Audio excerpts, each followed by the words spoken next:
Je me souviens parfaitement de cette nuit-là. Ma femme avait insisté pour que nous organisions un dîner pour ses collègues et leurs conjoints. Quelque chose à propos de réseautage et de création de liens. J'ai passé des heures à tout préparer, à nettoyer la maison, à cuisiner un repas en 3 services, à m'assurer que le vin était bien frais. Je voulais les impressionner, la rendre fière. La soirée a commencé assez agréablement avec des conversations légères autour des amuse-bouches. Tout le monde semblait s'amuser, complimentant la nourriture et l'ambiance. Je commençais à me détendre, pensant que, peut-être, ça ne serait pas si mal après tout. C'est alors que les choses ont pris une tournure inattendue. Ma femme en était à son 3e verre de vin lorsque la conversation a dérivé sur les relations. Elle m'a regardé avec ce sourire, celui que j'avais appris à reconnaître comme un signe de problème, avant de se tourner vers ses collègues. « Vous savez ce qui est drôle, dit-elle, sa voix un peu plus forte que nécessaire. Quand nous nous sommes rencontrés, je pensais qu'il serait un parti exceptionnel, grande, prospère, impressionnant dans tous les domaines. » Elle a insisté sur le mot « tous », avec un clin d'œil théâtral. Le mari d'une collègue a demandé, et il ne l'est pas. Tout le monde a ri, pensant qu'il s'agissait d'une simple plaisanterie entre conjoints. Eh bien, disons simplement, a-t-elle poursuivi en levant la main, pinçant son pouce et son index avec à peine un espace entre eux. Certaines choses ne sont pas à la hauteur des attentes. La table a éclaté de rire. Je sentais mon visage brûler, incapable de regarder qui que ce soit. Mais elle n'avait pas fini. Honnêtement, c'est comme être marié à un adolescent. Rapide à commencer, encore plus rapide à finir. Si vous voyez ce que je veux dire. D'autres rires ont suivi, tandis qu'elle continua. Parfois, je me demande si je ne devrais pas lui acheter un rehausseur pour le dîner. Une de ses collègues féminines a tenté de changer de sujet, probablement en percevant mon malaise. Mais ma femme a insisté. Non, vraiment, ça va. Nous avons tous nos croix à porter. La mienne est juste plus petite que la plupart. Elle a levé son verre dans un toast moqueur et tout le monde l'a suivi à contre-cœur. L'atmosphère désormais lourde d'une tension gênante. Je suis resté assis là, figé. Ma nourriture intacte alors que la conversation passait mercifullement à d'autres sujets. Mais le mal était fait. Je pouvais le voir dans leurs yeux, de la pitié, de l'embarras, cette conscience inconfortable qu'on ne peut pas effacer. Ma virilité, ma confiance, ma dignité, toutes exposées comme une blague à ma propre table. Ce qui m'a fait le plus mal, ce n'était pas seulement l'humiliation. C'était la prise de conscience que la personne qui était censée être mon allié la plus proche, ma partenaire dans la vie, pensait si peu de moi qu'elle utilisait mes insécurités les plus intimes comme divertissement pour le dîner. J'ai réussi à traverser le reste de la soirée en pilote automatique, débarrassant les assiettes, remplissant les verres, forçant des sourires aux moments appropriés. À l'intérieur, quelque chose se brisait. Quelque chose de fondamental changeait dans la façon dont je voyais mon mariage. Ma femme et moi-même, après le départ de nos invités, elle a agi comme si rien ne s'était passé. Quand je l'ai confrontée à ce sujet, elle a balayé mes sentiments d'un revers de main. « Oh ! Détends-toi, c'était juste une blague.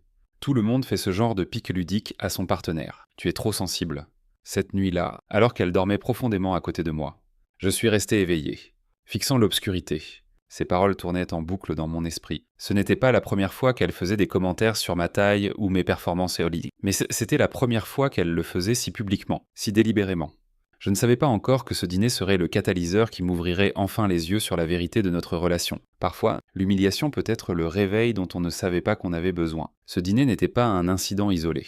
Alors que je restais éveillé cette nuit-là, les souvenirs affluaient, une succession constante de petites coupures qui avaient lentement vidé mon estime de moi au cours de nos 8 années ensemble. Au début, ces commentaires étaient subtils, souvent déguisés en blagues ou en suggestions utiles. Peut-être devrais-tu porter des chaussures avec des semelles plus épaisses, disait-elle avant que nous assistions à des événements avec ses collègues. Ça pourrait t'aider à avoir l'air plus autoritaire. Je riais, pensant qu'elle était juste pragmatique. Puis vinrent les commentaires sur notre intimité. Ce qui commençait comme des conseils se transformait rapidement en critiques. « C'est tout », demandait-elle avec une déception visible. « Déjà. Au pire. » Elle soupirait et se détournait en marmonnant. « Ne t'inquiète pas. Je m'y suis habitué maintenant. » À chaque fois, j'essayais plus fort de lui plaire, pour ne rencontrer que plus de déceptions, plus de soupirs, plus de secoulements subtils de la tête. Ma promotion au travail, il y a 3 ans, aurait dû être une célébration. Au lieu de cela, quand je lui ai annoncé fièrement mon nouveau poste de cadre supérieur, elle a répondu « C'est bien ». Je suppose qu'il n'avait pas beaucoup d'options cette année. Puis elle a immédiatement changé de sujet pour parler de ses propres réalisations professionnelles. Je me souviens être resté dans notre cuisine, le champagne intact, pendant qu'elle parlait d'elle-même pendant 40 minutes d'affilée. Les réunions familiales étaient un autre champ de bataille. Elle me présentait à des parents éloignés en posant une main sur mon épaule, disant des choses comme « Voici mon mari ». Ce n'est pas ce que j'imaginais quand je rêvais de mariage étant petite, mais on fait avec. N'est-ce pas, chérie ? tout en arborant ce sourire parfait qui faisait croire à tout le monde qu'elle était juste affectueusement taquine. Quand nous faisions du shopping pour des vêtements, elle tenait des tailles plus petites et disait « peut-être un jour, non ». Devant les assistants de magasin, si j'essayais quelque chose qui me plaisait, elle fronçait légèrement les sourcils et disait « c'est correct si c'est ce que tu veux, mais ça ne te met pas vraiment en valeur ». Même mes hobbies n'étaient pas à l'abri. Quand j'ai commencé à apprendre des leçons de guitare, quelque chose que j'avais toujours voulu faire. Elle riait et disait à ses amis au téléphone « c'est mignon, ses doigts sont trop petits pour atteindre certains accords correctement ». Mais il essaye tellement fort. J'ai arrêté de jouer après 3 mois. Le schéma le plus constant était la façon dont elle me valorisait en privé, juste assez pour me rabaisser en public. Elle disait que j'avais l'air beau alors que nous nous préparions pour un événement.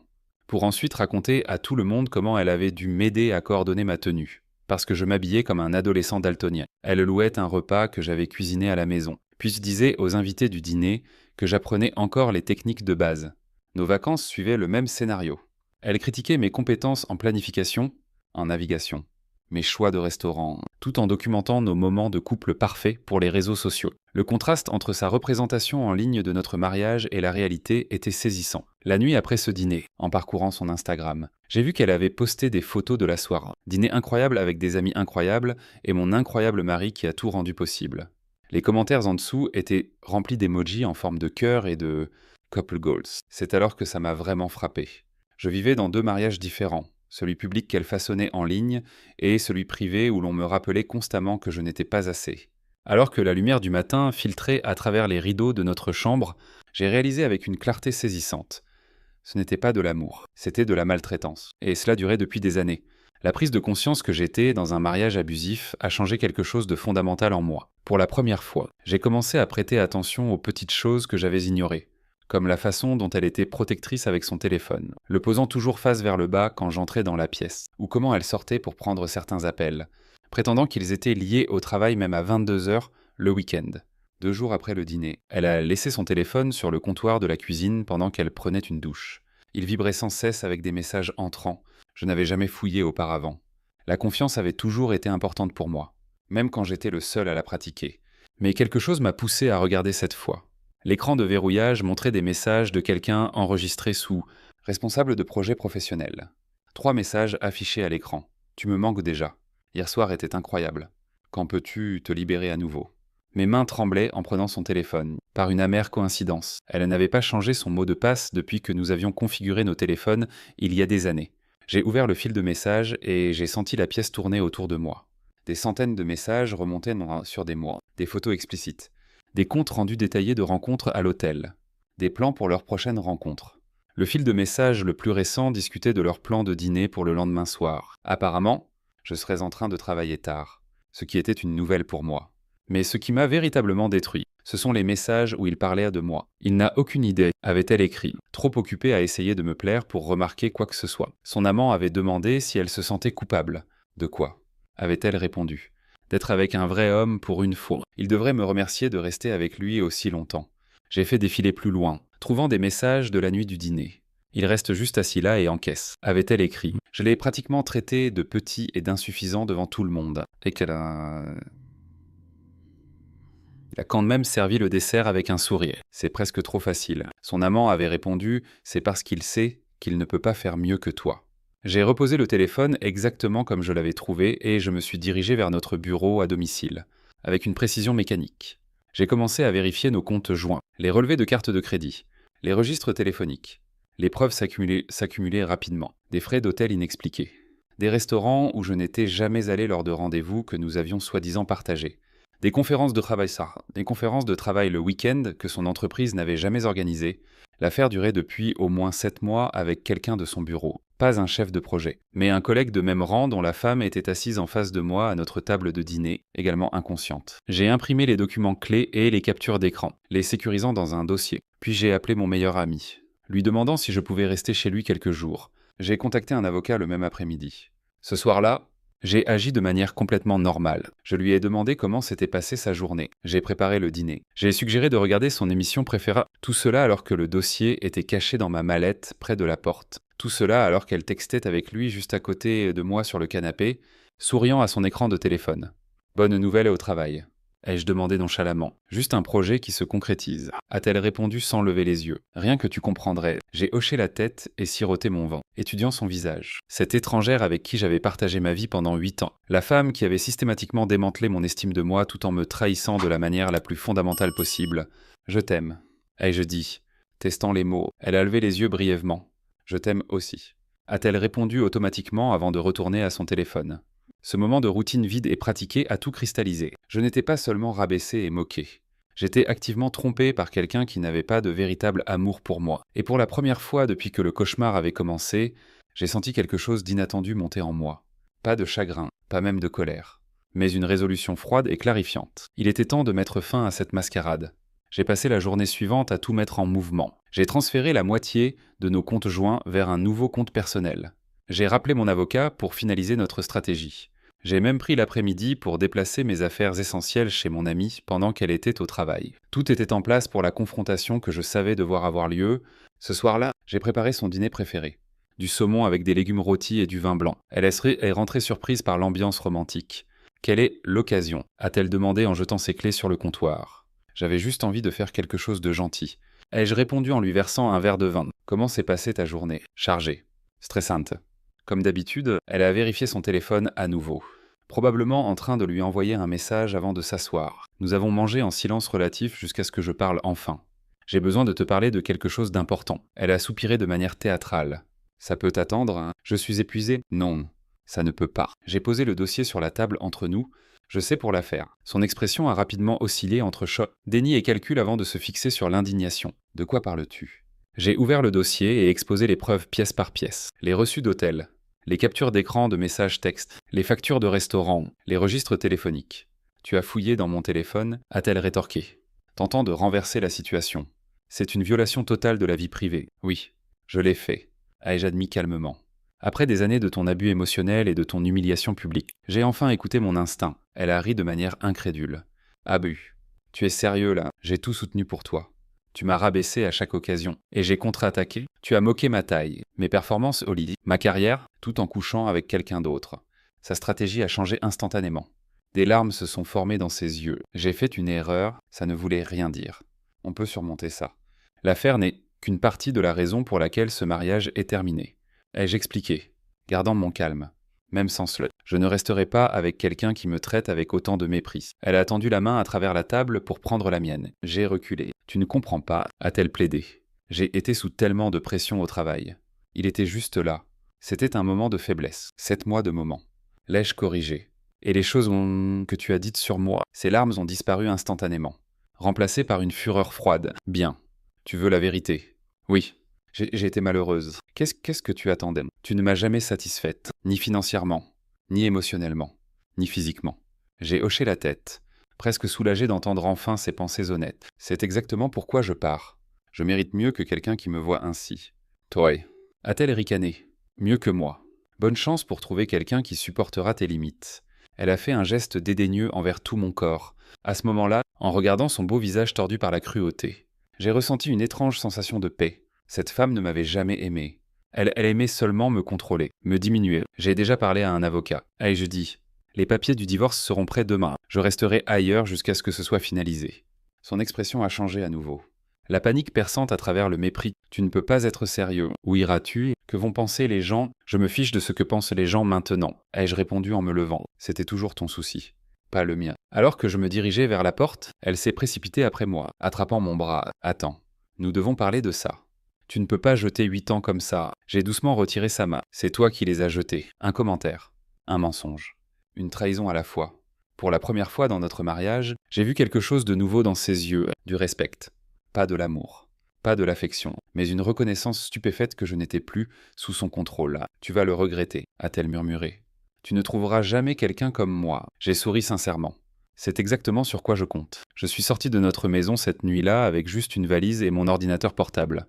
L'air frais du soir sentait la liberté contre mon visage. Mon amie m'attendait dans sa voiture au bout de la rue. J'avais tout organisé à la minute près. Elle m'a suivi jusqu'au porche, sa voix oscillant entre rage et désespoir.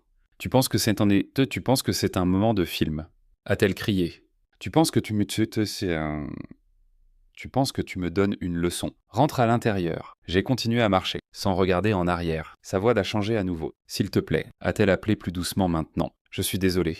Nous pouvons réparer ça. Je vais aller en thérapie. Je ferai ce que tu veux. Pendant 1 seconde, mais pas en vaciller. 8 ans d'habitude m'ont presque ramené dans son orbite. Mais ensuite, mon téléphone a vibré avec un texto de son amant envoyé à nous deux. Est-ce que tout va bien? Tu ne réponds pas à mes appels. Elle a dû réaliser que j'avais son numéro. Son cri de frustration a résonné dans la rue alors que j'atteignais la voiture de mon amie. Elle n'a pas l'air heureuse. À observer mon amie alors que nous partions, elle n'est pas habituée à perdre le contrôle. Ai-je répondu?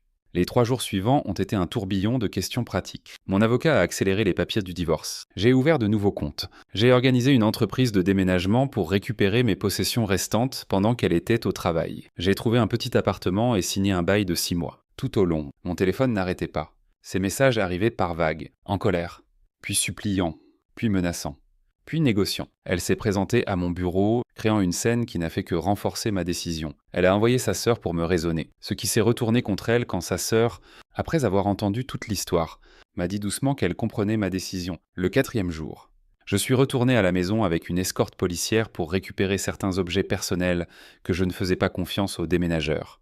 Des photos de famille, des héritages de mes parents, des documents importants. Elle était là, les yeux rouges et gonflés. Tu as appelé la police sur moi. A-t-elle sifflé alors que j'entrais? Je suis juste là pour mes affaires. Ai-je dit, passant devant elle pour aller dans sa chambre. Elle m'a suivi, me regardant silencieusement pendant que je rassemblais ce qui restait de ma vie avant elle, et tous les bons moments. A-t-elle enfin demandé? Tu jettes tout? J'ai fait une pause, réfléchissant soigneusement à ma réponse. Non, c'est toi qui l'as fait quand tu as décidé que je n'étais pas assez. Je n'ai jamais dit. Tu n'avais pas à le dire. Tu l'as montré, chaque jour, de 1000 petites manières. Pour la première fois, elle semblait n'avoir aucune réponse. Elle se tenait dans l'embrasure de la porte, diminuée d'une certaine manière alors que je portais ma boîte vers la porte d'entrée. En atteignant le seuil, elle a fait une dernière tentative. Ton nom est toujours sur l'hypothèque. A-t-elle dit? Tu es toujours responsable de la moitié. J'ai hoché la tête. L'avocat s'en occupera. Vends la maison si tu en as besoin. Je ne peux pas me le permettre seul. A-t-elle admis? La vulnérabilité perçant à travers son armure, ce n'est plus mon problème. Son visage s'est tordu d'un éclair de l'ancien mépris. C'est exactement pourquoi j'avais besoin de quelqu'un d'autre. Tu es trop faible pour même te battre pour notre mariage. Je l'ai regardé. Vraiment regarde, une dernière fois. À ce moment, je l'ai vue clairement. Pas la déesse que j'avais placée sur un piédestal. Pas la manipulatrice cruelle des derniers jours. Mais juste une personne imparfaite et insécure qui s'était construite en rabaissant les autres. Je ne me bats pas pour quelque chose qui me fait du mal. Et je dis simplement... Ce n'est pas de la faiblesse, c'est du respect de soi. J'ai fermé la porte derrière moi. Son premier sanglot authentique, perçant alors qu'elle claquait, le son m'a suivi le long de l'allée. Brotte. Incontrôlé et étrangement satisfaisant. Dans la voiture de l'agent de police. J'ai expiré pleinement pour ce qui semblait être la première fois depuis des années. Mon téléphone a vibré à nouveau avec son appel entrant. Je l'ai éteint. Tout va bien. A demandé l'agent, ça va venir. Ai-je répondu. Regardant notre maison rétrécir dans le rétroviseur latéral alors que nous nous éloignons. 6 mois peuvent tout changer. Le divorce a été finalisé plus rapidement que prévu. Elle n'a pas contesté une fois qu'elle a réalisé que je ne reviendrai pas. La maison s'est vendue rapidement. Et après avoir partagé les bénéfices, j'avais assez pour faire un acompte sur un petit mais moderne appartement en centre-ville, plus près de mon bureau. Le premier mois seul a été le plus difficile. Je me réveillais en cherchant quelqu'un qui n'était pas là, oubliant momentanément tout ce qui s'était passé. Mais progressivement, ces moments sont devenus moins fréquents. Je me suis inscrit à une salle de sport. Pas pour me muscler ou prouver quoi que ce soit, mais simplement parce que je voulais me sentir plus fort. J'ai commencé une thérapie, déballant des années de manipulation subtile que j'avais normalisées. Au travail. Je me suis plongé dans un projet majeur qui m'intimidait auparavant, sans sa voix dans ma tête me disant que je n'étais pas assez capable. J'ai excellé. 3 mois après avoir déménagé, j'ai obtenu la promotion que j'avais hésité à poursuivre quand nous étions ensemble. J'ai renoué avec des amis qu'elle avait subtilement éloignés au fil des ans. J'ai repris les leçons de guitare. J'ai cuisiné des repas que j'aimais sans m'inquiéter de ses critiques. De petites libertés se sont accumulées pour former une nouvelle vie. Une vie construite autour de mes propres désirs et besoins plutôt que de l'approbation de quelqu'un d'autre. Sortir avec quelqu'un n'était pas initialement à l'ordre du jour. Mais 4 mois après la séparation, j'ai rencontré quelqu'un lors d'un événement d'entreprise d'un client. Elle était la gestionnaire de projet de leur entreprise, intelligente. Directe et véritablement gentille. Notre conversation coulait facilement, et quand elle a suggéré un café la semaine suivante, je me suis surpris à dire oui.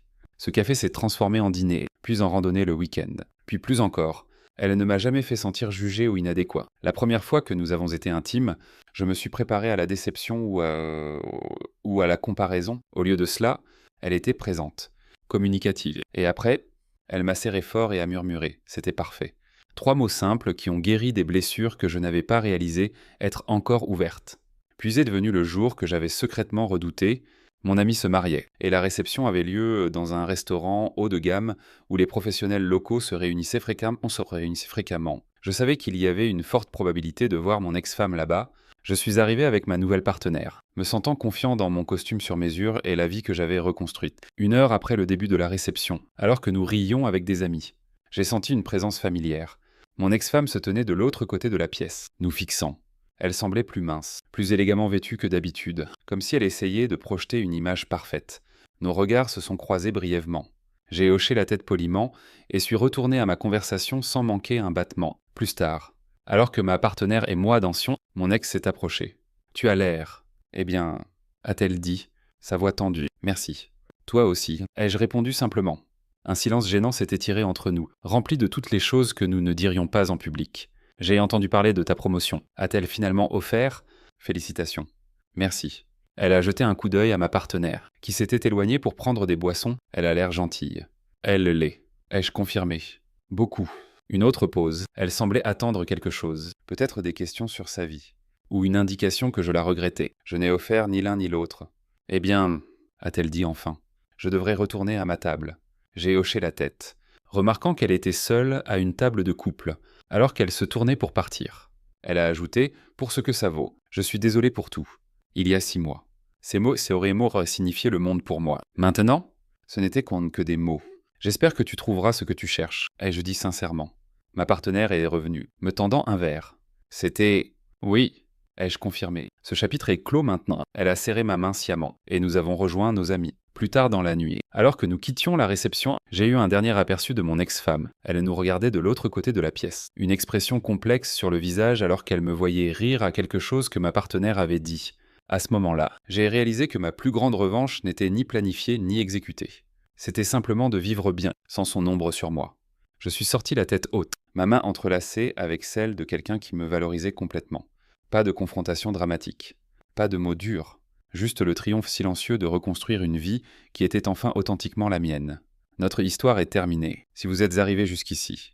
Pourquoi ne pas vous abonner à notre chaîne ? Cela nous aide énormément. J'ai sélectionné 2 autres vidéos pour vous que je suis sûr que vous apprécierez. N'hésitez pas à cliquer dessus. Je vous attendrai dans la prochaine histoire. À bientôt.